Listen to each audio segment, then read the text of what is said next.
Allô, ma belle Sangha d'amour en ligne, j'espère que vous allez bien. Je dis en ligne parce qu'on est en présentiel ici. Vous allez entendre des questions de Sophie, des gens à tchoumer, bouger. On est dans un beau groupe au couvent Valmorin au Québec pour vivre voix, corps et esprit. Alors, on va se parler ce matin, nous, et avec eux aussi, d'un superbe thème qui permet de canaliser l'énergie qui contient le plus de pouvoir à l'intérieur de nous et comment faire une alliée spirituelle de la colère pour pas que ça déborde dans toutes sortes de trajectoires intérieures et au contraire en faire de la puissance pour détruire les obstacles et les négativités à l'intérieur de nous. Alors voilà mes beaux amours. Pour ceux qui ne me connaissaient pas, puis que je vous dis mes amours, puis j'arrive sur un fil d'actualité de quelqu'un, eh bien mon nom est Martin Bilodeau. Et voilà, vous pouvez lire dans les commentaires mon petit site web, regarder ce qui est là. J'enseigne le bouddhisme, la méditation, le tantra, plein de choses extraordinaires pour se faire du bien au cœur et à l'âme. Et aujourd'hui, justement, pour libérer le cœur, un petit brin de sagesse bouddhiste, une méditation pour se faire du bien. Alors, coucou à la belle gang qui est en ligne. Allô Amélie que je viens de voir passer. Annie, Sylvie. Allô ma belle Lamou. J'espère que ça va bien. Coucou. Allô Carl. Claude ne doit pas être loin aussi. Claude, j'étais en retard d'1 minute, je le sais. Mais c'est mon groupe. Non, c'est même pas au groupe qui m'a ramené à l'ordre. On était 10 heures. Alors, j'espère vraiment que vous allez bien. On est après les vacances. Je trouvais que c'était un beau thème, tu sais, quand on se réengage dans la vie de tous les jours. Ce qui veut dire le métro, le boulot, la rentrée scolaire pour ceux qui ont des enfants. Merci en passant d'avoir des enfants, là, pour ceux qui en ont. Tu sais, le futur, l'avenir. Mais je sais que le mois de septembre, c'est un gros mois pour vous. C'est le mois du trafic. C'est le mois du budget pour les familles. Parce qu'on vient de vacances. Peut-être qu'on a trop utilisé, Visa, ça va. Des fois, ça va pas. Donc, la colère. L'impatience, la frustration. Il y a des gens, des fois, qui me disent « Moi, Martin, je suis pas quelqu'un en colère. » Tu sais, je me mets pas en colère. Je dis « tant mieux. » Ça veut dire que tu la refoules. Toujours un chemin à la colère, finalement. Des fois, c'est la colère contre nous. Des fois, c'est une colère, on appelle ça l'agressivité passive. Tu sais, les gens qui boudent ou qui boudent eux-mêmes. Tu sais, ben là, il m'a pas rappelé, je rappellerai pas. Tu sais, on se met pas en colère, mais on passe nos messages, Ils comprennent ce qu'on veut dire, ils comprennent qu'on n'est pas content. Fait qu'il y a plein de formes de colère. Et dans le bouddhisme, on va pas voir la colère comme, tu sais, l'ultime, la personne qui crie après une autre personne qui est en conflit, qui frappe sur son char avec un bat de baseball, là. On n'est pas là. En tout cas, on essaye de pas être là. Et on regarde la colère comme vraiment un spectre très, très, très, très long qui commence par, tu sais, l'irritabilité, l'impatience, même la perte de compassion et la perte d'amour, c'est vu comme à quelque part de la colère, parce que c'est quand je suis impatient, c'est quand je suis plus raide sur les autres, ou je manque de tendresse dans mon cœur, finalement. Fait que c'est tous ces signes-là qui installent doucement, mais sûrement, à un moment donné, la colère. Des fois, c'est quand on écoute les nouvelles aussi, qu'on devrait, au lieu d'être passif, et on va regarder, là, le chemin opposé à l'agressivité, c'est la passivité. Puis des fois, on se met en colère quand on écoute les nouvelles, on voit l'actualité du monde, etc. On est touché. Et la colère, ça va protéger. Fait qu'on va voir, et je sais que dans le bouddhisme, dans les 3 poisons, ceux qui sont bouddhistes, qui ont étudié la psychologie bouddhiste avec moi ou ailleurs, on sait que la colère est identifiée dans la compréhension des sutras, de la psychologie de Bouddha, comme un des 3 poisons de l'esprit reliés à l'attachement, qui est relié à l'ignorance. C'est vrai. C'est un poison dans l'esprit. Mais quoi de mieux qu'un poison pour se transformer en nectar? Alors, c'est pas parce qu'il est là qu'il doit absolument disparaître. Des fois, il disparaît pas. Fait qu'il faut lui donner comme une trajectoire différente. Il faut le transformer à l'intérieur de nous. Et c'est là où, justement, la colère peut être capturée comme du carburant. Et là, je vais vous dire qu'au sens neutre, là, mettons qu'on a une image sans jugement sur notre corps énergétique, notre cœur, nos émotions, si on enlève même l'étiquette colère, cette énergie-là, c'est quand même la plus puissante qui prend le corps. C'est l'énergie reliée au tempérament feu. Donc, c'est une énergie qui a comme vocation de détruire. L'énergie du feu de la colère, de l'agressivité, cette passion-là, finalement, de vivre, peut détruire la paix, détruire la compassion, détruire l'harmonie, mais pourrait potentiellement aussi être un carburant pour détruire mes adversités intérieures. Et c'est là, mes beaux amours, qu'on peut jouer avec la colère. Alors là, on dit bienvenue, tous nos élans, tous les impatients, là. Les irritables, les mèches courtes de ce monde-là, ou les tempéraments un peu enflammés, là, qui ont les joues rouges à tout bout de champ, là, puis qui vont nous exploser dessus. Le chemin intérieur de la colère, c'est en dedans. Mais pas là en dedans comme je remets ça sur moi-même puis je m'imprime ça dessus. On se sert de la colère pour dire, oh là, j'ai un beau carburant pour détruire une adversité intérieure. Fait que je vais regarder, mais qu'est-ce qui en moi souffre? Parce que la colère, c'est une énergie de protection. C'est finalement le guerrier, le chevalier, c'est le bouclier de l'ego pour se protéger, souvent de quelque chose qu'il veut pas voir, puis vu qu'il est dans l'illusion, Maya, ben il entretient l'ennemi comme étant quelque chose d'extérieur. Et là, parce qu'on est des petits bouddhisants en devenir, ben on veut se rappeler que le bonheur est à l'intérieur, mais aussi les sources de souffrance sont à l'intérieur. Ultimement, l'autre est un déclencheur. Quand on dit un miroir, on dirait que ça fait un petit peu trop, les gens ne veulent pas se voir, là. Fait que, tu sais, un déclencheur, on va le dire comme ça, qui pourrait être aussi un miroir de mes adversités intérieures. Fait que mes négativités, mes inclinaisons négatives potentielles, ben les autres, il y a des gens qui les déclenchent. C'est ceux qui pèsent sur le bon piton, là. Ou les situations qui sont récurrentes dans la vie. Puis là, c'est le même petit piton sur lequel on pèse, puis à un moment donné, ça explose. Ben, avant que ça explose, cette énergie-là, on va l'avoir comme un carburant. Un carburant qui me permet de détruire quoi? Une source de souffrance à l'intérieur de moi. Et c'est là la beauté. C'est comme je me mets en colère, n'importe quoi, là. Je me mets en colère le matin. Moi, je suis un impatient. Fait que, tu sais, j'ai à jongler avec ça toute ma vie. J'étais très, très, très impatient quand j'étais jeune. Là, je suis de patience comme modéré, je dirais. Je veux la vie, le monde ne comprenne pas assez vite, la vie va pas assez vite, c'est pas assez vite, tu sais. Donc, j'ai cette impatience-là.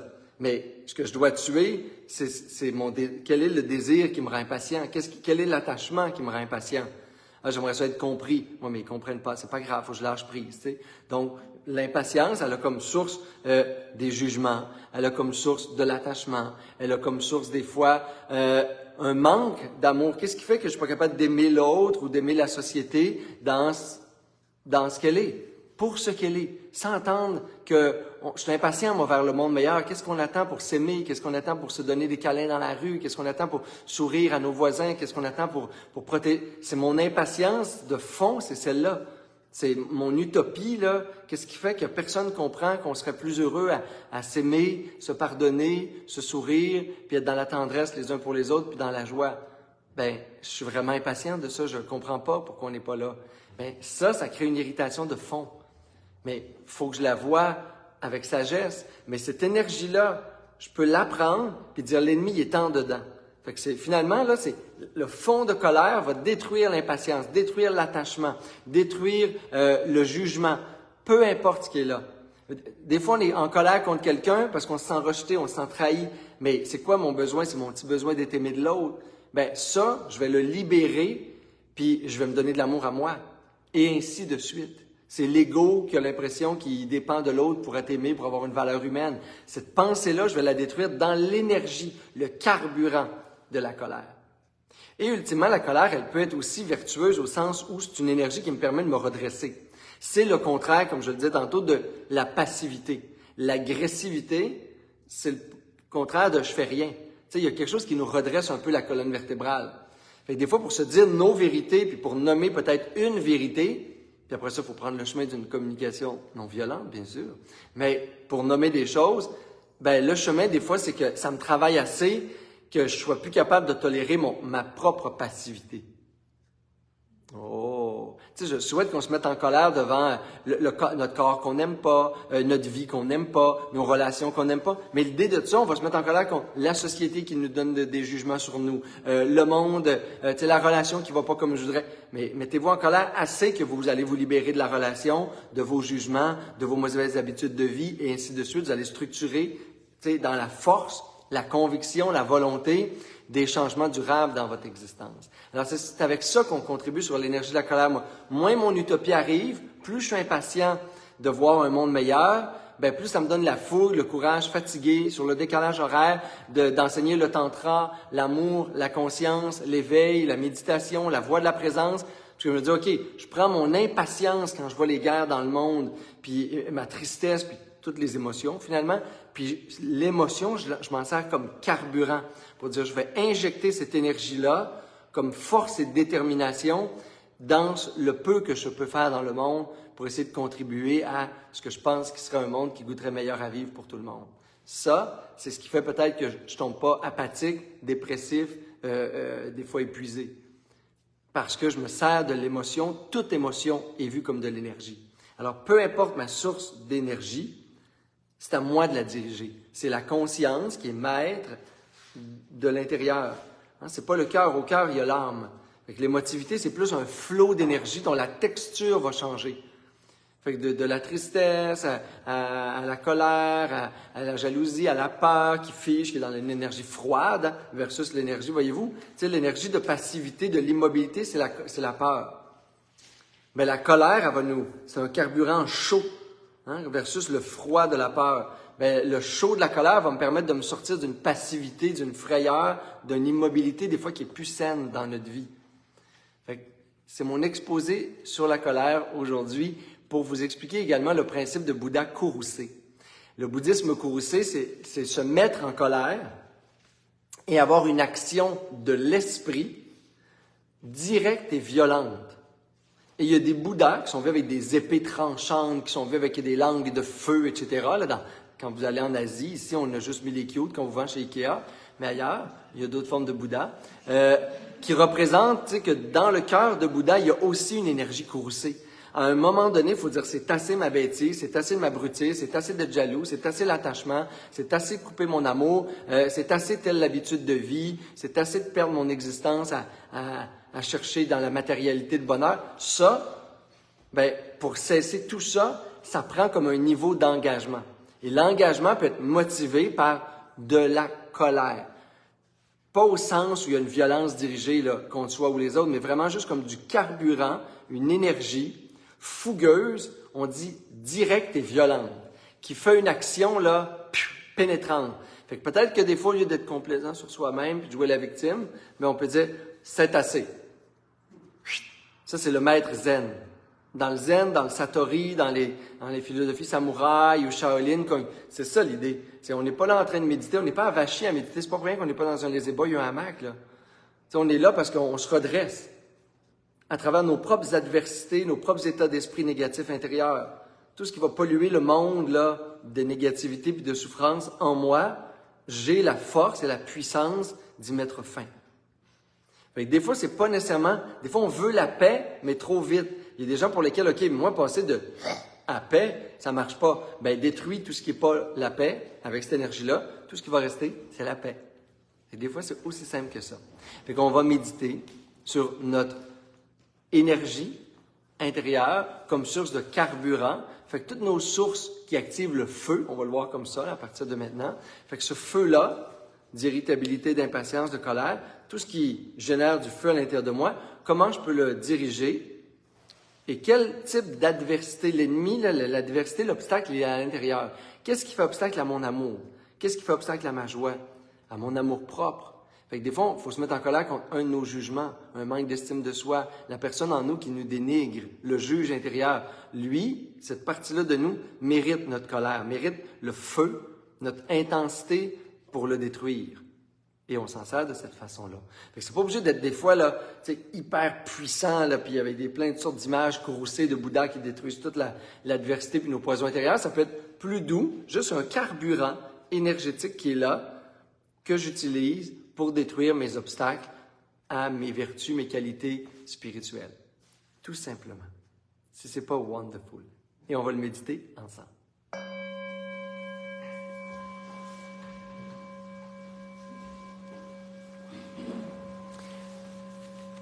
Oh, j'avais pas vu qu'on est on est presque à 150 aujourd'hui ensemble en ligne. J'avais pas vu que la colère... Des fois, j'ai peur que mon thème résonne pas. Et je me dis, hey, bye-bye la peur. Ah ouais, on rentre dans l'énergie. Alors, merci d'être là. Merci d'être là et d'avoir le courage de transformer ce poison-là de la colère en quelque chose de beau et détruire ce qui est peut-être moins beau à l'intérieur. Alors, quand vous avez pris votre posture de méditation, vous êtes mieux installé pour être stable et immobile, on peut prendre quelques respirations plus profondes. Où justement, on rencontre ce qui est là. On ne veut pas tout apaiser. On ne veut pas forcer. un état d'esprit particulier. On veut juste rentrer à l'intérieur dans le souffle. Alors ça inspire, on va jusqu'au ventre. Le siège des émotions, le ventre. On expire.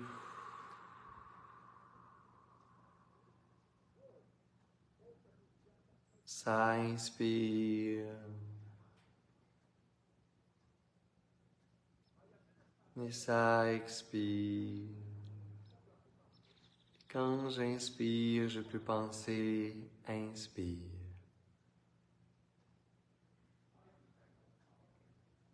Et quand j'expire, je peux penser expire.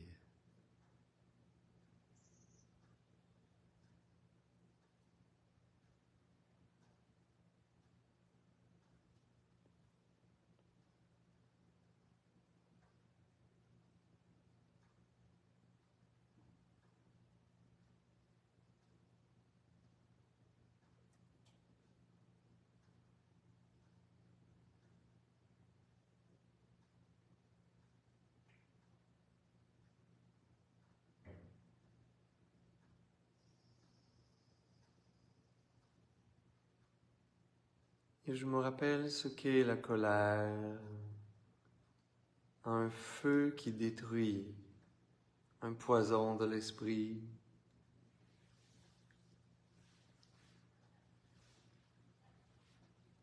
qui bien souvent détruit la paix et l'harmonie intérieure, qui bien souvent détruit la paix et l'amour avec les autres.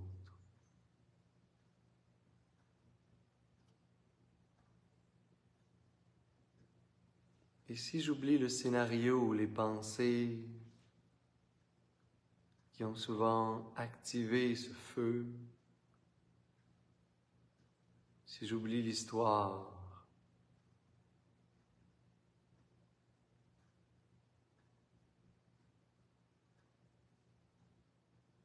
et de mon regard, je ne fais que capter l'énergie qui est là.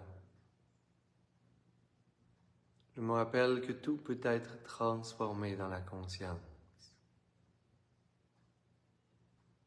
Et que même une conscience claire et paisible peut contacter la colère, peut contacter toute forme d'émotion. Parfois même en méditation, lorsqu'il y a des bruits extérieurs, que je suis distrait ou distraite, qu'il y a des sensations dans le corps, je me mets en colère contre l'autre, contre le son, contre ce qui m'entoure.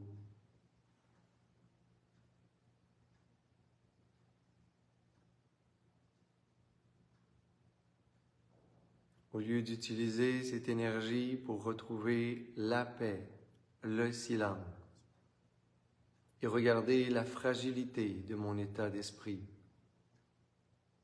je peux me servir de ce carburant pour générer une volonté indestructible de paix et d'équanimité à l'intérieur de moi.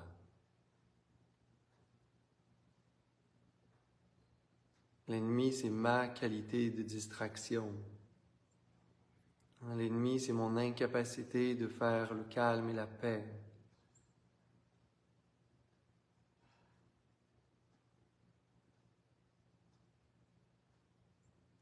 Je peux prendre la colère et en faire une volonté.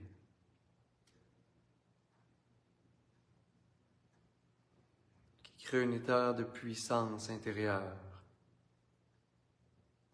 Et avec cet état de puissance, je génère l'état d'esprit et les qualités spirituelles que je veux dans mon cœur. Dans une posture de pouvoir et non plus de victime.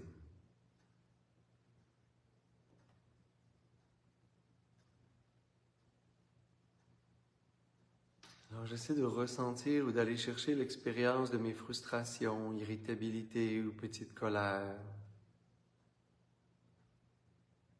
Aujourd'hui ou dans ma vie de tous les jours.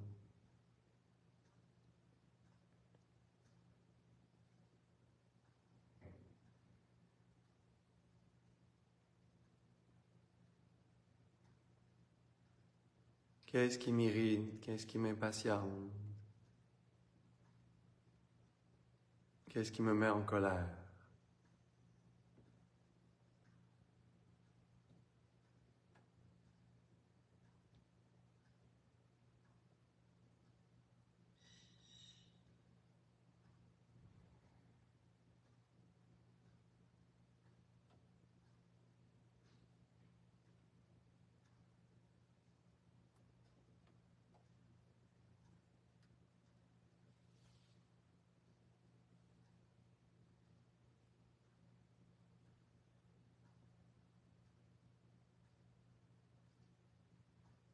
Et est-ce que c'est moi qui est maître de la colère ou c'est les états d'esprit de la colère qui deviennent maîtres de mes actions et de moi?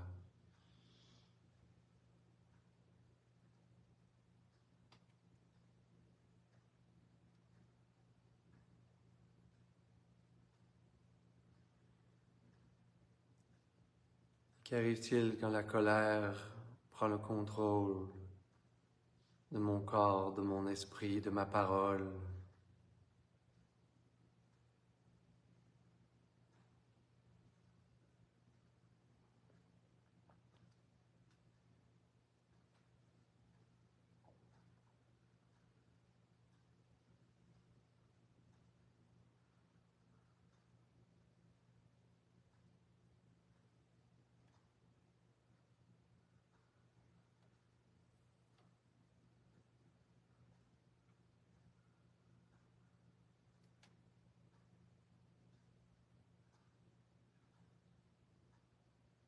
Je peux réaliser que ce n'est pas la colère telle qu'elle est qui est l'ennemi véritable. Le véritable obstacle, c'est mon incapacité de maîtriser la colère. C'est mon manque de force et d'autorité intérieure.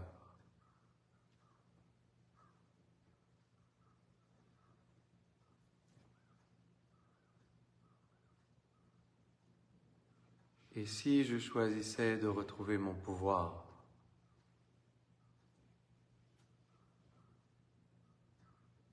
Si je choisissais d'être plus grand que la colère, qu'une simple émotion?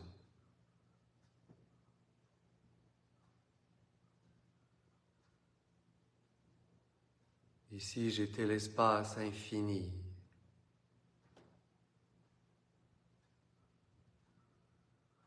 de conscience,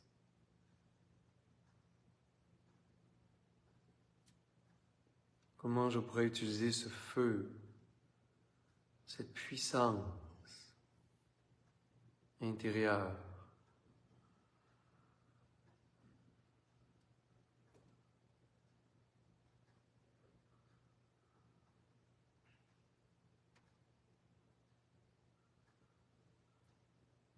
je pouvais me permettre de juste ressentir le pouvoir dont j'ai tellement peur. Au lieu de le laisser me gouverner, que je l'intégrais dans ma conscience, mon corps, mon être tout entier. Je ne voyais que de l'énergie qui circule dans une conscience qui est claire et paisible, mais à la fois puissante et indestructible.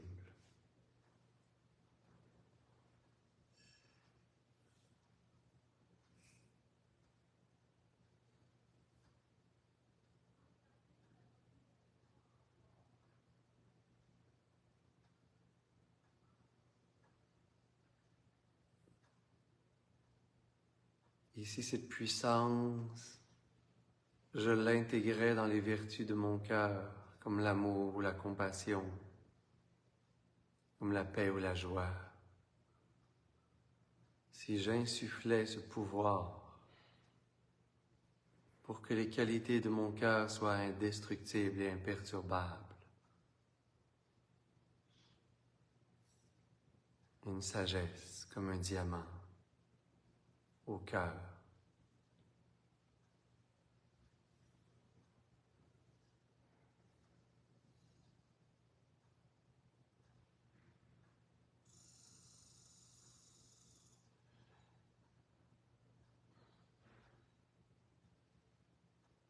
Je me rappelle que c'est dans le feu de la terre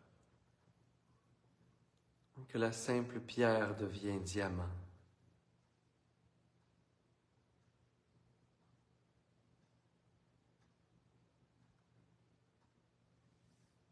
Et c'est là dans la puissance de mon être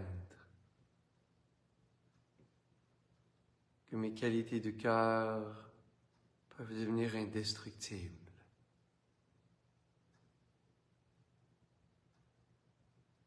Plus puissante que tout obstacle extérieur et intérieur.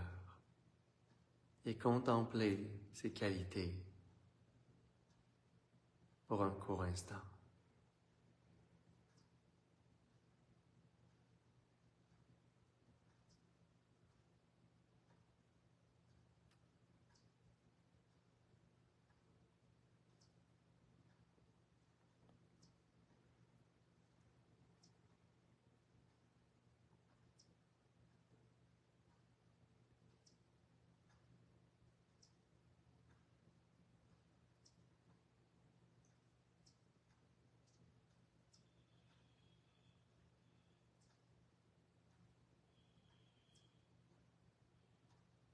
Et on peut doucement reprendre quelques respirations plus profondes.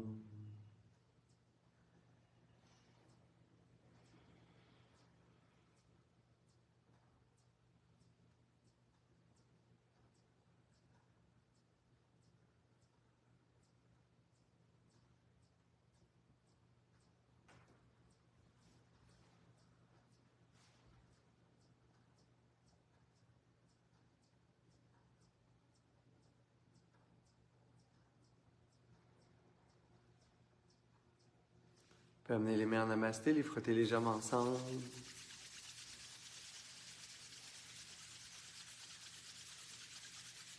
Amenez cette belle chaleur au cœur et la présence au cœur. Inspirez par les narines pour expirer bouche. Et inspirez pour faire vibrer Om.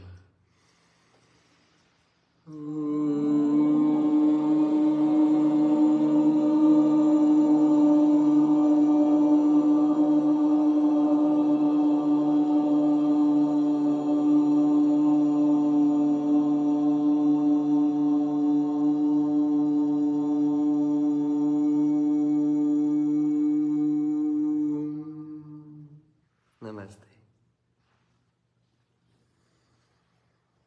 Namasté. Merci ma belle Sangha d'amour à la maison. Merci d'être là. Merci de partager ces moments avec moi. Si vous voulez partager d'autres moments avec moi, je sais que systématiquement, le lien vers mon calendrier 2023 se met en ligne dans les vidéos. Mais regardez le lien vers le calendrier. Toutes les activités Québec, Paris maintenant depuis ce matin, Cuba, ou à l'extérieur sont complètes pour la saison 2023. Fait que, on se voit en 2024 pour ceux qui ne sont pas déjà inscrits dans des espaces en présentiel. Mais je vous ai mis le calendrier parce que le Mexique et plein d'autres voyages s'offrent à vous. Fait que si vous programmez votre hiver, eh bien, vous pouvez venir nous voir. On est d'ailleurs, moi et Karine, cet hiver, on ouvre la saison en janvier. La belle Karine d'amour ici. Dans corps, voix, esprit pour l'allégresse, la célébration, la guérison, le Bhakti Yoga. Alors, vous pouvez voir le lien calendrier. Pensez plus à vos vacances. Vous allez venir me voir entre deux geckos et une vague dans les tropiques. Alors, vous pouvez venir et regarder, contempler vos vacances avec moi. Voilà, namasté.